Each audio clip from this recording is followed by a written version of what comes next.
यावर्षी तुम्ही आता 60 म्हणताय क्विंटल, 50 क्विंटल जरी धरली 50 तरी पण यावर्षी मागच्या वर्षापेक्षा एक पाऊल पुढे पुढे. आणि कॉन्फिडन्स कसा आहे यावर्षी?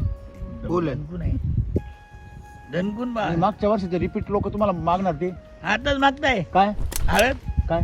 या गावामध्ये मी 2 किलो 4 किलो देऊन आलो ना, ते पाकिटवरचा नंबर वाचता हा. तिथून फोन करता आम्हाला अजून 10 किलो पाहिजे, अजून 15 किलो पाहिजे. मला 1 किलोची जरी ऑर्डर आली ना सर, तुम्ही कसं सांगितलं ना बाबा 1 किलो हळद पाहिजे नाशिकला, हा. तरी मी गाडी घेऊन तुमच्याकडे येतो. मला खात्री आहे 1 या किलो बात. बाकी मी 1 क्विंटल माल विकेल.